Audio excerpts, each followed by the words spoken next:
Hi and welcome to pallavijhastocklens.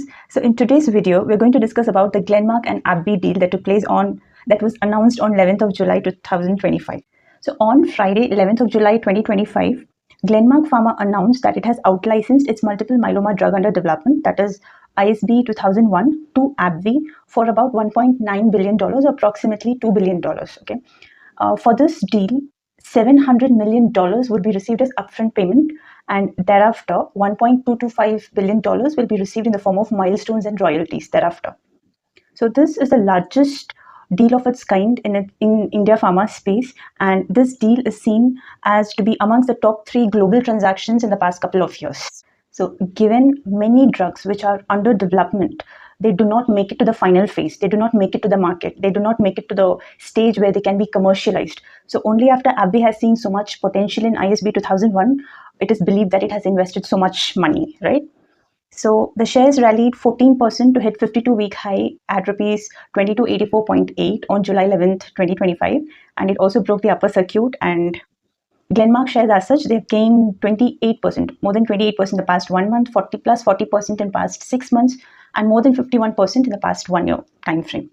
So we'll quickly see about Glenmark Pharma and AbbVie, and then we'll go on to discuss about ISB 2001 in detail. Okay. So Glenmark Pharma is a global research-led pharmaceutical company, and it has presence across generics, specialty, and OTC business. So Glenmark Pharma, it operates in over 80 countries. Glenmark is primarily focused on dermatology, respiratory, and oncology segments. Now, this is important to remember. There are many segments which the company operates in, but the main 3 primary and main segments where Glenmark Pharma focuses is dermatology, respiratory, and oncology segments. So in India, Glenmark Pharma ranks 2nd in dermatology, 2nd in respiratory, and 3rd in cardiac segment. So Glenmark Pharma has 4 R&D centers, 3 in India and 1 in Switzerland. It has 4 manufacturing facilities across 4 continents, and 11 of its facilities are located in India, and 8 of its facilities are US FDA approved. So more than or around 70% revenues of Glenmark Pharma comes from international operations. Okay. So coming to AbbVie, AbbVie is a specialty biopharma company. It is based out of US, and AbbVie focuses on therapy areas of rheumatology, dermatology, gastroenterology, oncology, neuroscience, eye care, aesthetics, infectious diseases, pulmonology, endocrinology, etc. So AbbVie has 6th rank globally in the list of largest biomedical companies by revenue, and the last reported revenues of AbbVie are more than $57 billion annually. So coming to ISB 2001, ISB 2001 is a new drug that is developed by Glenmark's IGI. Glenmark's IGI is a wholly owned subsidiary of Glenmark. IGI stands for Ichnos Glenmark Innovation. Okay, so ISB 2001 is a new drug that is developed to treat multiple myeloma. Now, what is multiple myeloma? Multiple myeloma is a type of blood cancer that affects plasma cells. Okay, and plasma cells is a kind of white blood cell that is present in bone marrow. Okay. Therefore, multiple myeloma affects plasma cells. Now, these plasma cells, the kind of white blood cells found in bone marrow, these plasma cells are antibodies that help our body fight against infections. So what happens in the case of multiple myeloma is that these plasma cells grow in large magnitude, okay? That is, abnormally they grow, and instead of making antibodies, they make abnormal proteins. These large number of abnormally grown plasma cells, instead of making antibodies, they make some kind of protein cells and abnormal proteins, and these abnormal proteins do not help in fighting infections. Okay. Now, what is special or what is unique about ISB 2000? Not unique, but what is special about ISB 2001? Because there are other tri-specifics as well. So, what is special about ISB 2001 is that it's a tri-specific antibody, which means it can stick to or it can bind 3 different things at the same time. This helps it attack cancer cells in more than one ways. Now, what are the 3 targets that it can bind simultaneously? First one is BCMA, called as B cell maturation antigen. Second is CD38, and third is T cells. Okay. So the first target, BCMA, is a protein that is found on multiple myeloma cells. On multiple myeloma cells, there's a protein which is called as BCMA. The second target, CD38, is another protein that is found on myeloma cells as well as on some immune cells. And CD3, third target, is found in T cells, which is a type of immune cell. So ISB 2001, it works like a bridge. It grabs the cancer cells through BCMA and CD38 and pulls in T cells through CD3 to destroy them. The process is such that it becomes difficult for the cancer cells to adapt or escape. Okay, so these multi-specific drugs are antibodies which kind of engage with both tumor cells as well as immune cells, and therefore their power to express and provide cure is much higher with much lesser side effects. So that is the specialty. Okay, so now we'll see AbbVie and Glenmark who will commercialize this product and where. And both are commercializing where, which geographies will they commercialize this product. So as part of the deal, AbbVie will get exclusive right to develop, manufacture and commercialize ISB 2001 across US, Canada, Europe, Japan, China and other developed markets, while Glenmark will lead to commercialization of ISB 2001 in India and all emerging markets, which includes rest of Asia, Latin America, Russia, the Middle East, Africa, Australia, New Zealand and South Korea. Now coming to the consideration of the deal which has caught everybody's attention because it is such a huge quantum. So as part of the deal, Glenmark's innovation subsidiary IGI will receive $700 million upfront payment, that is around 6,000 crores.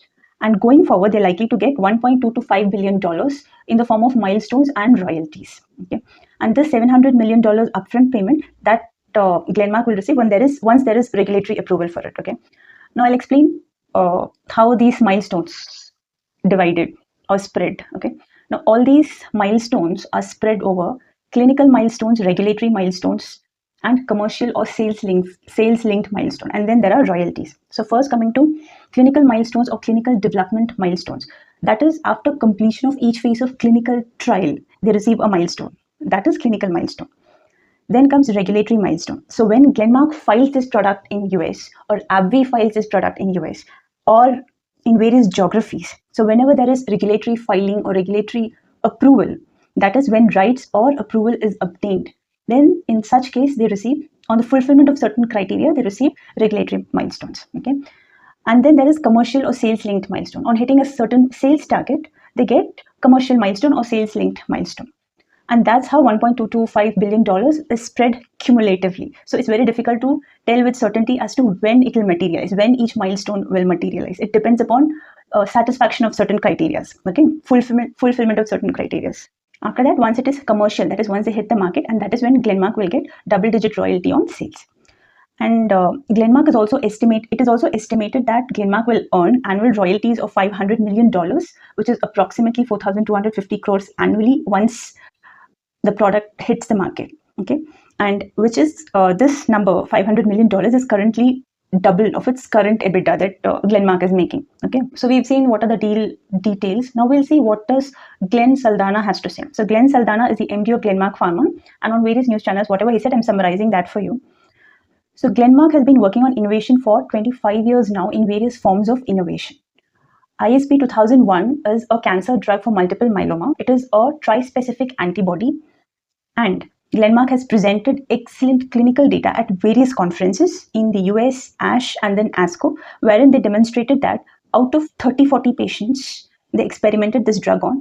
So his number has been varying. In one place he said 30-40 patients, and another channel he said 40-50 patients, whatever that is. But what remains constant is he said out of the patients that they experimented this drug on, whether out of 30-40 patients or 40-50 patients that they experimented this drug on, 79% of the patients have shown ORR, that is overall response rate. They are responding to the drug that is being administered to them, which is ISB 21. When it was administered to them, the patients are showing positive response, good response, developmental response. Okay, and almost 30 patients out of those responsive to ISB 2001, they showed complete remission. Meaning out of 30-40 patients or the 40-50 patients that they experimented on, 79% of that showed overall response rate, and 30% out of them showed complete remission. Cancer was completely gone from such patients. And these 30 patients, the ones who showed complete remission or those who became 100% cancer free, these are the ones who had gone through all prior high lines of therapy for myeloma. That is, they underwent everything that was available for myeloma, but they showed complete remission only when ISB 2001 was administered to them. So Glenn Saldanha, he says that ISB 2001 is an extremely promising drug, and this drug can actually transform the myeloma treatment. So multiple myeloma treatment is $30 billion market today, and that is estimated to be $50 billion market by 2030 globally. So that is the level of potential this treatment has. Okay, this treatment as in multiple myeloma treatment has. So on AbbVie, what Glenn had to say is that AbbVie is a great partner. It has huge global capabilities, huge resources, huge capabilities and huge resources to make ISB 2001 successful and bring it to the market. Okay, so Glenn says that this is truly a transformational deal that puts India and Indian Pharma on a global map for its innovation capabilities. So when Glenn was asked as to when will be this $1.225 billion in the form of milestones and royalties be received, if he can give a time frame, and when will ISB 2001 hit the market? Okay, when will it make it to the market? Time frame on such a thing, and when will be the drug be commercialized? So for that, Glenn said that given milestones are spread all over and are based on clinical trials, regulatory approvals, and regulatory rights, so it is difficult to comment on the exact time frame as to when it will hit the market and when it will get commercialized. And moreover, they cannot disclose things due to partnership confidentiality with AbbVie. But typically, drugs like these take 4 to 5 years time frame to commercialize and make it to the market. Okay. Glenn, he also said that ISB 2001 in phase 1B is relatively at an earlier stage. And the good news is that the company has patient data in about 40 to 50 patients, and it has good clinical data that it presented at ASCO. ISB 2001 has very good safety profile, good efficacy data. It's still in its early stage, and it has to go through significant amount of clinical development going forward.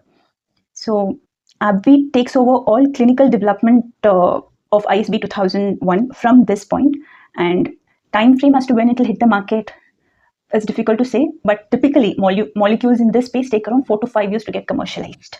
So what Glenn said is, from commercial standpoint, multiple myeloma from a $30 billion market now is estimated to become $50 billion market by 2030 globally.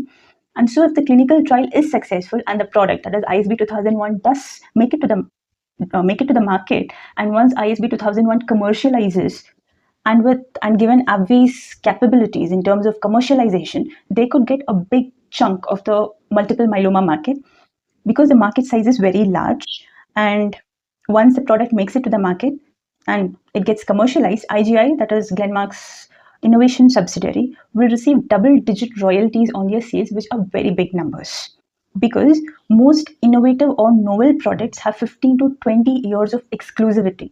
It more of becomes like an annuity from that point.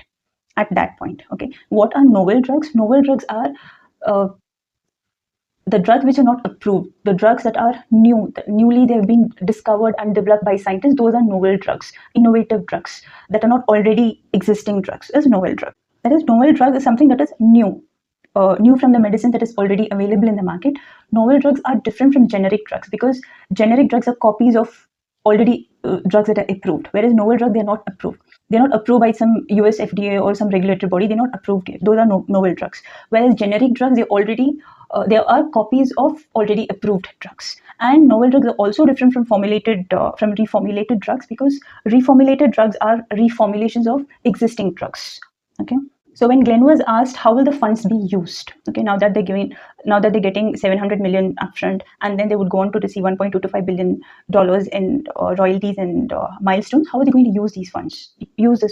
So Glenn answered that IGI is a 100% innovation subsidiary of Glenmark, and with this upfront payment of $700 million, IGI will continue developing various other assets that are in the pipeline, similar to ISB 2001 that IGI is currently developing. Okay. He went on to say that Glenmark's innovation subsidiary has excellent multi-specific antibody technology that it will continue to utilize or exploit. So as of now, IGI spends around $70 million a year on research. So a big part of this upfront payment will be allocated to IGI research. The balance sum of it will go to Glenmark, that's the holding company, and the rest will sit as cash on the books. So this is how the upfront payment will be utilized. So Glenmark's high cash burn R&D model has been a cause of concern for Indian investors who prefer better return ratios for safer bets. So when he was said that now that this burden is eased, now that they have this upfront payment, the load on R&D is now down substantially. So on being asked, what are the plans for IGI going forward now that R&D burden is substantially reduced? For that, what Glenn said is, IGI spends around $70 million a year for IGI research. So the upfront payment received will more than cover 3 to 4 years of IGI's research expense, right? After that, the vision for IGI is that to go for IPO of IGI in US markets so that IGI can be looked upon as an independent entity. But Glenmark will still continue to hold majority stake in IGI even after they do IPO for IGI in the US market. So when Glenn was asked if there are other products in pipeline similar to ISB 2001, so Glenn said is that the biggest thing about their innovation subsidiary IGI is that IGI has a specific platform that is called as Beat technology. Beat technology is a multi-specific antibody technology platform, and they've been working on this for 10 years. And now is when it has started to materialize. Now is when it has started to work. Okay, and Glenmark thinks that they can leverage this platform, that is multi-specific antibody technology platform. They can leverage this now to come up with a number of additional assets, which helps IGI come up with many more similar products like that of ISB 2001. Okay. So Glenn said the next molecule in line similar to ISB 2001 is ISB 2301, not 01, ISB 2301, which is going to come into the clinics next year. ISB 2301 is a NK cell multi-specific antibody product, and IGI has several other molecules also in the early stage of development.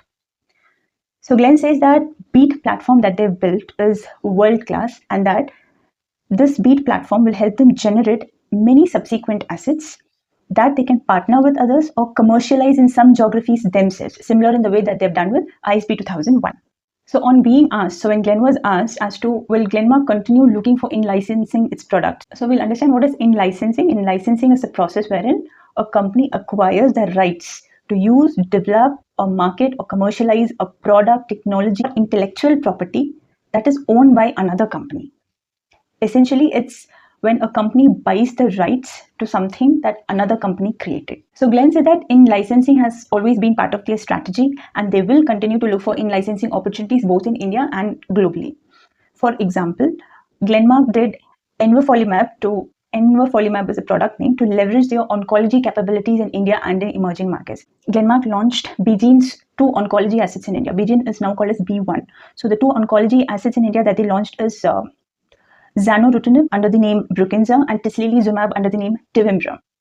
So both for India and for emerging markets, Glenn said that Glenmark is constantly looking to in-license as well as develop further novel assets in the 3 therapeutic areas that they operate in: dermatology, respiratory, and oncology segments. So what industry experts have to say is that the industry is now moving from chemotherapy to immunotherapy, and therefore multi-specifics are the future. Okay. What is chemotherapy? Chemotherapy means it uses drugs that directly kills rapidly dividing cells. Now, these rapidly dividing cells can be cancer cells as well as other cells. Whereas in immunotherapy, what they do is give drugs that acts indirectly by activating individuals' immune system to fight against cancer cells. Okay, so the industry experts are of the opinion that now the industry is moving from chemotherapy to immunotherapy, and therefore multi-specifics are the future.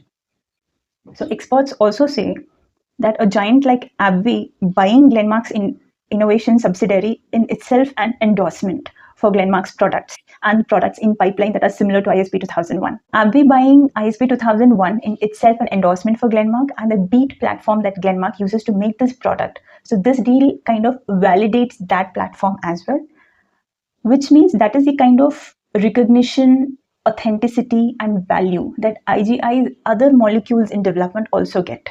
Okay.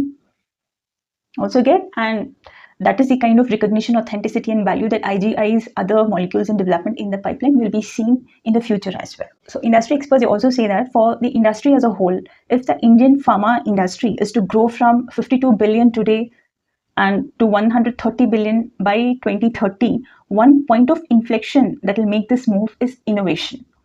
And experts say that there are so many companies and many top pharma companies that are investing in transitioning from small molecules to large molecules, where a large part of innovation is happening. So large molecules is where a large part of innovation is happening, and therefore many companies are transitioning from small molecules to larger molecules. So when Glenn was asked that given Glenmark has given strong FY26 guidance, what are Glenmark's plans moving forward? So Glenn said that Glenmark's strategy for the US generics business is to primarily focus on respiratory products and injectables. And this year, they're looking to commercialize 1 or 2 respiratory products in the US. And Glenmark also has an injectable portfolio, which once they get their Monroe manufacturing facility back and in good pace, they're hoping to commercialize injectables from their Monroe facility. And in oncology segment, as we already discussed, Glenmark did envafolimab to leverage their oncology capabilities in India and in emerging markets. They also launched zanubrutinib and tislelizumab under the names Brukinza and Tevimbra, respectively. So that's what they've done in oncology segment. Once they get their Monroe facility back, they will look to commercialize injectable segment. And in US, their strategy is to primarily focus on respiratory products and injectables. So 1 or 2 respiratory products they're looking to commercialize in US this year. So Glenn also said that Glenmark has multiple other deals in the areas of dermatology as well as respiratory segments. And with the launch of royalties, it made $80 million product last year. So that has become a very powerful product. So Glenmark has great pipeline of products. Glenmark is focused on commercializing, bringing products to market and further enhancing opportunities. And Glenmark's broader strategy is to continue to move up the value chain. And from a 5 to 10 year perspective, Glenn said that Glenmark will continue to move up the value chain and it will continue launching innovative products, novel products as they go forward. So now we'll see what is Brokerage's view on Glenmark Pharma. So HSBC has given buy recommendation of 22 at target price of 2275. Nomura has a neutral call on Glenmark with target price at 1,500 per share. And Motilal Oswal, they've given buy recommendation at 2,430 rupees. They think that for FY 25 to 27, there'll be 11% growth and EBITDA will be around 3,300 crore rupees and profits can be around 2,000 crore rupees. I thought why not discuss multiple myeloma a little more deeply. So as we already discussed, multiple myeloma is a type of blood cancer that affects the plasma cells. Plasma cells are kind of white blood cells that are present in bone marrow. And because these cancerous cells affect plasma cells, these plasma cells grow abnormally out of control. And instead of making antibodies, they grow too much and make abnormal proteins that don't help fight infections, right? Since plasma cells live in bone marrow, multiple myeloma affect bones. So it can cause weak bones, bone pains, bone fractures, low blood counts, anemia, more infections, kidney problems, and increased susceptibility to infections. So usually multiple myeloma is more common in 60 plus aged adults, more in men than in women. And family history and certain genetic changes can also cause this. There's no specific reason as to why this can happen. And many cases develop without identifiable risk factors as well. So how is multiple myeloma treated? Through chemotherapy, bone marrow transplants, and radiation therapy. How to prevent multiple myeloma? While there's no sure way to prevent multiple myeloma, because the exact cause is not fully known, there are some general preventive measures that can be taken. For example, limited exposure to radiation and limited exposure to certain chemicals like benzene. For people who work where benzene-related work is there, they should be cautious. And second preventive measure is to stay healthy overall. A strong immune system and healthy lifestyle can help lower general cancer risk, such as eating balanced diet, staying physically active, proper weight management, avoiding smoking, and avoiding or limiting alcohol intake. So early detection and treatment is very important. So just to give an Ayurvedic perspective, if you believe in Ayurveda, Ayurveda says that multiple myeloma is a complex form of cancer and it requires specialized treatment. It requires oncology treatment. But generally, what we see in Ayurveda is that every disease is looked upon as a form of dosha. This dosha can be either vata dosh or pitta dosh or kapha dosh. And Ayurveda also sees diseases if at all the manifestations of ama, that is because of toxins. If this particular disease has cropped up, that is also a very basic concept in Ayurveda, right? So in case of multiple myeloma, Ayurveda sees the abnormal growth of plasma cells as a manifestation of ama. Ama is toxins. Because of toxins, it manifests as such, is what Ayurveda sees as a root cause. Okay. Also, for multiple myeloma, the imbalances in vata dosh and pitta dosh is particularly relevant because of their association with bones, with bone pain, inflammation, metabolic imbalance. Okay, and Ayurvedic treatments in this case, it focuses on eliminating toxins through detoxification and purification techniques through personalized panchakarma treatment. All right. For example, even for arthritis, Ayurveda believes that arthritis is a manifestation of ama, that is toxins. Arthritis is seen as vata imbalance, and the simple home remedies haldi, salt, and methi, that is fenugreek and dry ginger and turmeric. You got to boil this, reduce the water to half, and consume it daily diligently on a consistent basis. That is one simple home remedy. And if you're going to ask for medicines, they're going to give you some Ayurvedic doctors or acharyas are going to prescribe you Yograj Guglu. Yograj Guglu, what it does is it eliminates ama from the system. It helps in good digestion, besides being helpful for so many other causes also. So you see, base cause, that is ama, is removed. And if you're going to consume it consistently, you're going to see results. And to believe or not to believe something, you've got to try it, right? So coming back to cancer, while Ayurveda, whether it can cure or cannot cure cancer is a matter of research, but what is sure is that some herbs can help manage symptoms, improve overall well-being, and potentially support conventional medical treatment, right? So some of these herbs that can help with cancer, along with the conventional medical treatment, is ashwagandha, turmeric, guglu, tulsi, that is basil leaves, okay? If you go by what Baba Ramdev says, you don't have to believe in his products, but the natural homemade remedies that he gives or any Ayurvedic acharya gives is pure gold. Just the pure natural remedies if we can implement. Okay.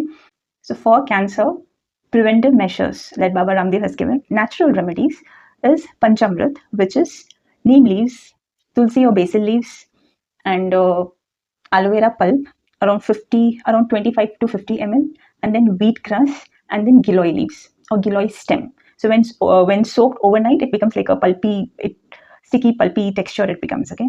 If it becomes too bitter for you to drink, you can add some honey to make it drinkable. And also he suggests sprouts every day and dry fruits in order to cope up with the weakness, and Kapalbhati and Bhastrika and other pranayam that he suggests. All right. So that's it for today's session. So this was about ISB 2001 and Glenmark and AbbVie deal. So thank you so much for watching.